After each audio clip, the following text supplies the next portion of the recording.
E meus amados, às vezes uma tempestade vem para sacudir a nossa vida, mas Ele tem coisas maravilhosas para nos mostrar. Nós vemos também que, em segundo lugar, o que aconteceu com a tempestade é que eles viram que a fragilidade humana não é nada. Aqueles apóstolos estavam acostumados ao remo, acostumados à pescaria e enfrentaram as dificuldades. Mas ali, irmãos, aqueles 3 jovens lançados na fornalha de fogo ardente, eles encontraram Jesus. Jesus é eterno, nós sabemos que antes que Abraão fosse, eu sou. Portanto, amado, Jesus é eterno, é Deus. E ele então enfrentou. Jesus estava ali na tempestade, estava naquele fogo ardente, naquela fornalha.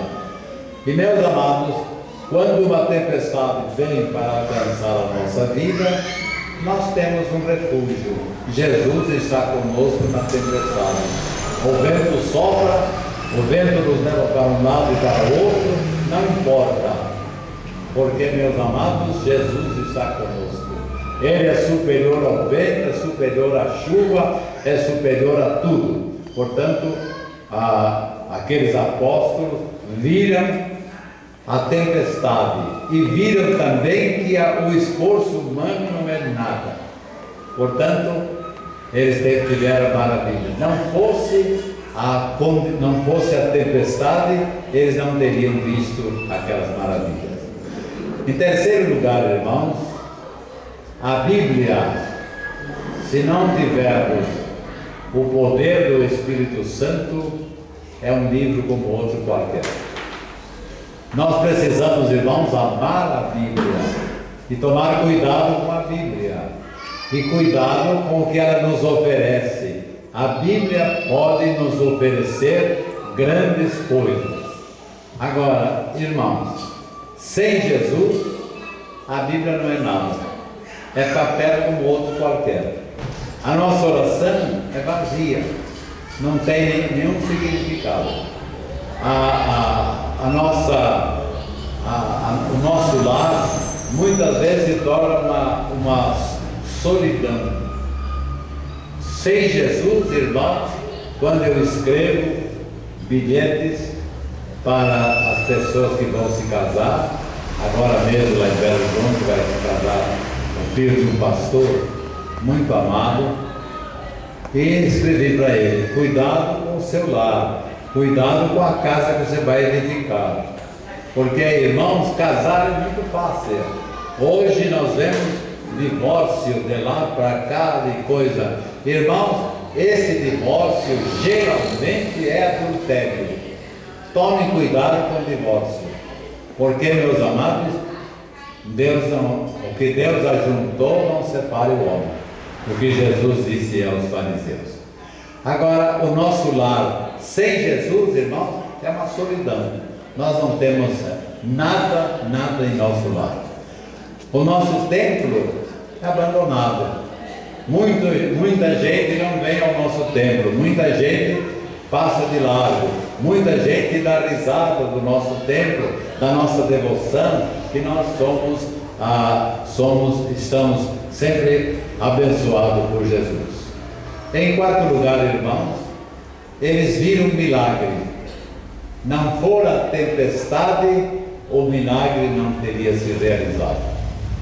Então, às 3 horas da madrugada, depois do tanto esforço que eles fizeram, eles já não aguentavam mais.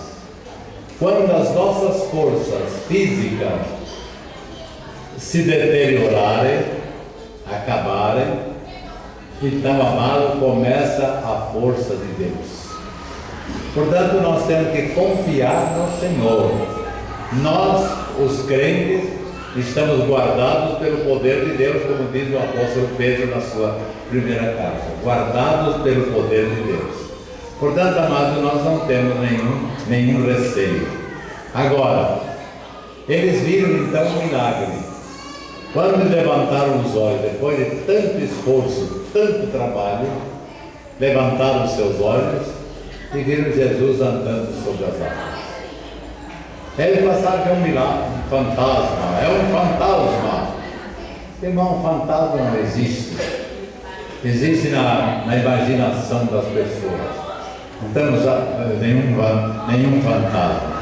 Agora, eles chegaram e viram Jesus andando por sobre as águas. E então Pedro, o mais falador, ele chegou e disse: Senhor, se és tu, manda que eu ande também sobre as águas.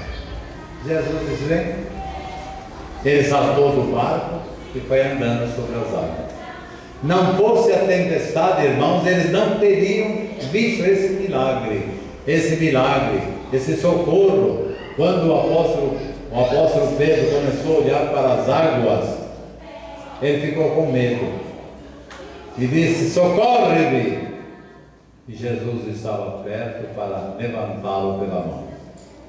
Irmão, que coisa maravilhosa é nós servirmos a Jesus. Ele está sempre perto. Na hora do perigo, Ele está pronto para nos socorrer. Levanta-te. E meus amados, aquele poder extraordinário da palavra, aquele milagre, e Jesus disse: não temais, sou eu. E eles então se acalmaram. Quando você chegar à última parte das suas forças, Jesus está perto. E Ele pode dizer, levanta-te. Pedro estava afogando naquele milagre, mas Jesus estava perto e lhe deu a mão e levantou. Irmão, Jesus quer nos abençoar e nos guardar. Jesus está sempre pronto para nos abençoar e para nos socorrer. Quando nós nos entregamos a Jesus, então Jesus está conosco. Não há demônio, não há fantasma, não há nada nesse mundo, nem pecado, nem nada. Nada pode nos afastar de Jesus, porque nós estamos ligados a Jesus. E agora, aqueles apóstolos entraram para o barco, inclusive Pedro, e Jesus entrou no barco também. Será que Jesus está no barco da sua vida? Pensa bem.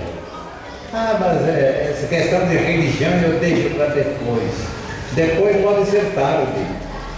Nós temos aquele hino 259 do cantor cristão, que diz: ao findar o labor dessa vida, quando a morte ao teu lado chegar, que destino há de ter a tua alma? Qual será no futuro o teu lar? Meu amigo, hoje tu tens a escolha: vida ou morte, qual vais aceitar? Amanhã pode ser muito tarde. Hoje Cristo te quer libertar. Portanto, meus amados, quando nós estamos com Jesus, venha a tempestade, venha o que vier, e temos que convidar Jesus para entrar no barco. Quando Jesus entra no barco da nossa vida, irmão, a tempestade passa. O vento acalmou, as chuvas, geralmente é tempestade só de vento. Eu enfrentei uma tempestade naquele barco, naquele lago. É vento, irmão, que vem não sei de onde, mas as ondas se levantam e vão lá de não sei quantos metros de altura. Nós vimos um homem que estava num barco de borracha. Ele ia, subia,